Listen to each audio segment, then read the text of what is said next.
구약성경 창세기 49장 25절에 보면은 야곱이 자기의 정말 사랑하는 아들 요셉에게 축복하는 그런 말씀이 나옵니다. 그 내용을 보면 하나님이 내게 복을 주실 것이라. 위로 하늘의 복과 아래로 샘의 복과 젖먹이는 복과 태의 복이로다. 그렇게 하였습니다. 이번 위로 하늘의 복이 있고요, 또 아래로 땅의 복이 있다는 것을 알 수가 있습니다. 신약성경 요한 3서 1장 3절 말씀에도 보면은 사랑하는 자여 내 영혼이 잘됨 같이 내가 범사에 잘되고 강건하기를 내가 간구하노라 하여서, 여기서 보면은 영혼의 복이 있고 또 범사에 복이 있다는 것을 알 수가 있습니다. 우리 모두는 하늘로부터 내려오는 그 하늘의 복, 그 복이 우리에게 반드시 있어야만 합니다. 근데 사실 우리는 예수 그리스도를 믿음으로 말미암아 하나님이 주시는 구원을 받았고 또 영생을 약속받았기 때문에 하늘로부터 오는 복은 이미 받았다고 할 수가 있습니다. 이 하늘로부터 오는 복은 우리가 이 세상 그 무엇과도 비교할 수 없는 아주 최고의 복입니다. 우리가 구원받아 하나님의 백성이 된 것, 이것은 하늘로부터 내려오는 귀한 복인데, 그 복은 믿는 모든 사람들이 하나님이 주시는 선물로 이미 받았습니다. 그런데 우리는 하늘의 복만 받아야 하는 것이 아니라 땅의 복도 있기 때문에 그 땅의 복도 받아야만 합니다. 땅의 복을 가리켜서 이제 범사가 잘 되는 복인데, 이것은 우리가 그냥 이 세상에서 태어날 때 타고나는 것이 아니라 또 저절로 받을 수 있는 것도 아닙니다. 창세기 보면은 그 이삭이 자기 아들 야곱에게 축복하는 그런 장면이 나옵니다. 그때 축복할 때도 하나님은 하늘의 이슬과 땅의 기름짐이며 풍성한 곡식과 포도주를 내게 주시기를 원하노라, 그렇게 축복하였습니다. 여기서 보면 땅의 기름진 복을 이삭이 자기 아들 야곱에게 빌었는데, 땅의 그 기름진 복이 무엇인가 하면은 풍성한 곡식과 포도주라는 그런 물질의 복인 것을 알 수가 있습니다. 그렇다면 우리가 이런 땅의 복을 어떻게 받을 수 있겠습니까? 그것을 알려면은 이제 성경 전체적으로 살펴보면은 땅의 복을 받을 수 있는 비결을 하나님께서 가르쳐 주신다는 것을 알 수가 있습니다. 그런데 그 가운데서 오늘 읽은 이 본문 말씀에는 땅의 복을 받을 수 있는 아주 가장 중요한 그런 이야기를 이제 해주고 있습니다. 5절 말씀에 보면은 무릇 사람을 믿으며 육신으로 그의 힘을 삼고 마음이 여호와에게서 떠난 그 사람은 저주를 받을 것이라.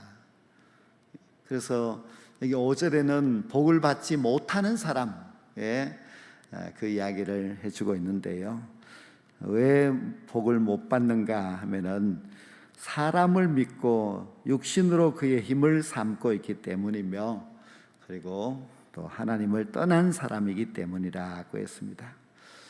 사람 믿고 사람 의지하고 대신 하나님을 떠나면은 그는 절대로 복을 받을 수가 없습니다. 그렇다면 그 반대의 삶을 살면은 복을 받겠지요. 7절에 나오는 그런 사람은 복을 받습니다. 물론 여호와를 의지하며 여호와를 의뢰하는 그 사람은 복을 받을 것이라고 했습니다.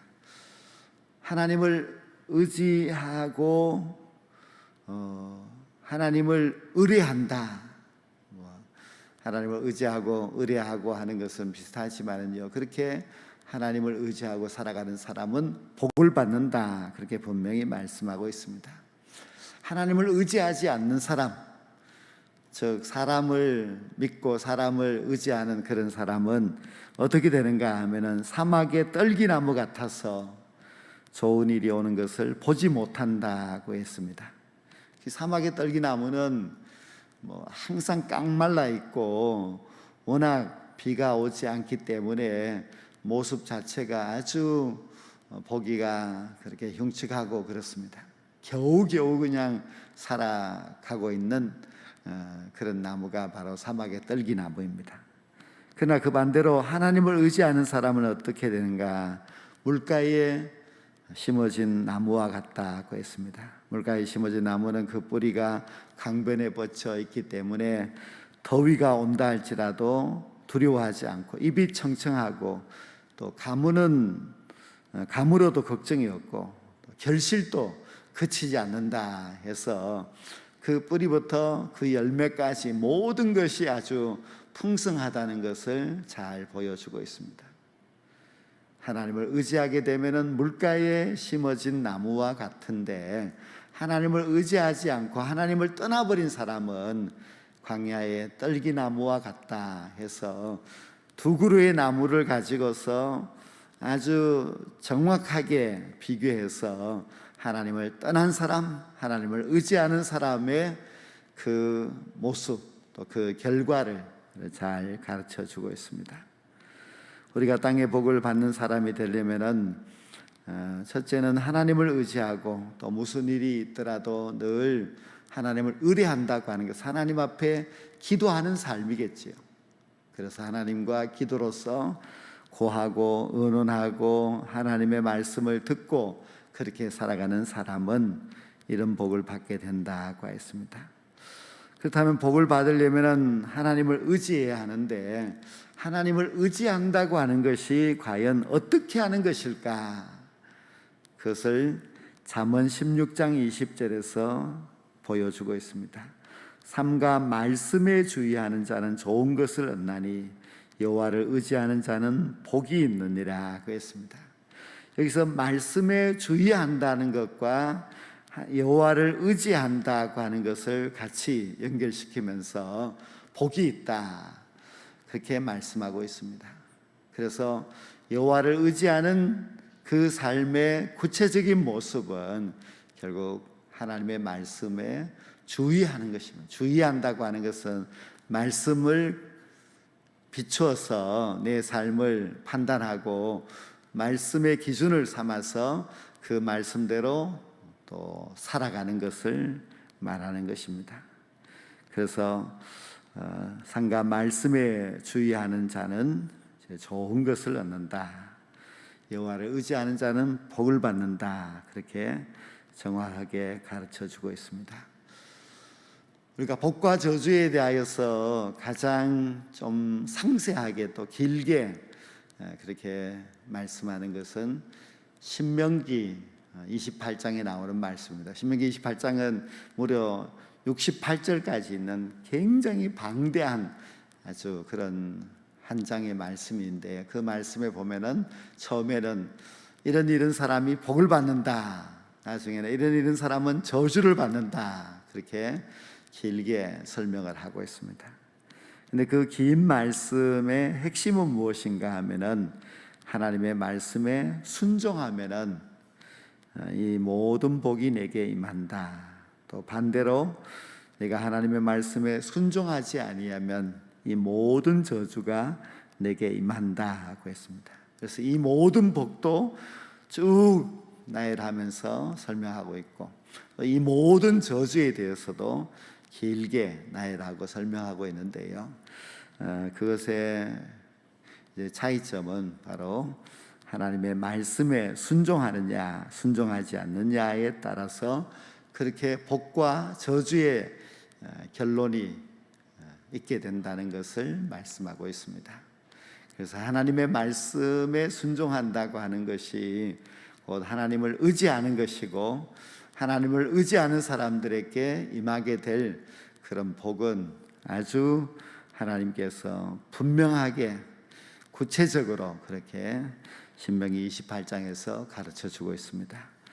그 외에도 성경 말씀을 보면 하나님께서 주시는 복을 받을 수 있는 그런 약속의 말씀들이 많이 있는데요. 그 가운데서 이제 십계명에 대한 것은 아주 하나님께서 정확하게 말씀을 하고 있습니다. 말라기 3장 10절에 보면은 만군의 여호와가 이르노라 너희의 온전한 11조를 창고에 들여 나의 집에 양식이 있게 하고 그것으로 나를 시험하여 내가 하늘 문을 열고 너희에게 복을 쌓을 곳이 없도록 붙지 아니하나 보라 그렇게 말씀하고 있습니다. 이 시험하여 보라는 말씀도 있고 시험하여 보면은 그 결과를 알 수 있는데 그 결과는 바로 하늘 문을 열고 복을 쌓을 곳이 없도록 부어주겠다는 말씀입니다. 하나님을 시험하라고까지 말씀하시면서 그렇게 11조를 드리는 성도들에게는 하나님께서 이처럼 놀라운 복을 주시겠다고 말씀하고 있습니다. 신앙의 원리는 이제 11조를 드리는 것입니다. 우리가 신앙생활을 시작하게 되면 이제 11조 생활을 처음부터 그렇게 잘 해야만 합니다. 11조라고 하는 것은 하나님께서 물질이 없어서 우리가 하나님께 무슨 구제를 하는 것 그런 것이 아닙니다. 이게 말라기 말씀에도 분명히 말씀하였지만은 하나님은 우리에게 복을 주고 싶으셔서 11조를 하라 그렇게 말씀을 하셨습니다.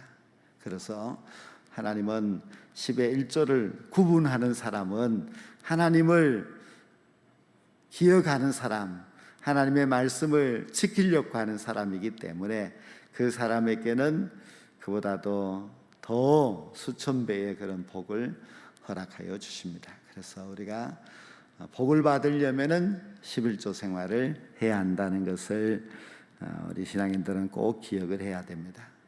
또 성경에서 복을 주시겠다는 약속하신 말씀이 있는데 그것은 바로 안식일을 기억하고 거룩하게 지키는 것입니다. 십계명의 말씀을 보면은 하나님께서 이 안식일을 복되게 하셨습니다.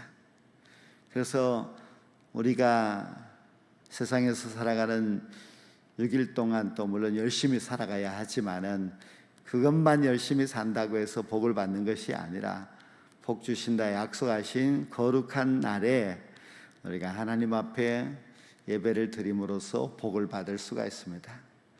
사실 기독교 국가가 아닌 우리나라에서 이렇게 주일을 성수한다고 하는 것은 결코 쉬운 일이 아닙니다. 그러나 우리보다도 어려운 여건에 있는 나라들이 너무너무 많습니다. 그런 나라에 비하면 우리나라는 종교의 자유가 있고 또 주일을 지킬 수 있는 그런 여러 여유가 있기 때문에 주일을 잘 지켜야만 합니다. 하나님께서 천지를 창조하셨을 때도 6일 동안 창조를 하신 후에 제7일에는 안식하셨습니다. 그리고 그날 하나님께서 복을 주셨는데요. 하나님은 이 안식일에 대하여서 좀 정확하게 알고 지키도록 하기 위해서 안식년 제도, 희년 제도도 이제 만드셨습니다. 그래서 7일째 되는 날은 이제 안식일을 지키는 것이지만은 7년째 되는 해는 안식년으로 지켜야 하고 안식년이 7번 지나고 그 다음에 50년째가 되는 해는 희년으로 지키게 하여서 하나님은 이 날, 이 해를 꼭 지키도록 그렇게 아주 율법으로 만드시고 그렇게 지키도록 그렇게 하셨습니다. 우리가 안식일을 잘 지키면은 복을 받게 됩니다. 원래 구약 십계명에서는 안식일에는 내 집에 있는 종이나 가축이나 머무는 객이라도 이날은 일하지 말라 그렇게 분명하게 말씀하고 있습니다. 그만큼 우리가 안식일에 하나님의 그 정신, 하나님의 그 명령을 우리가 잘 기억하고 주일을 성수하는 그런 백성이 된다면은 하나님께서 반드시 복을 허락하여 주십니다.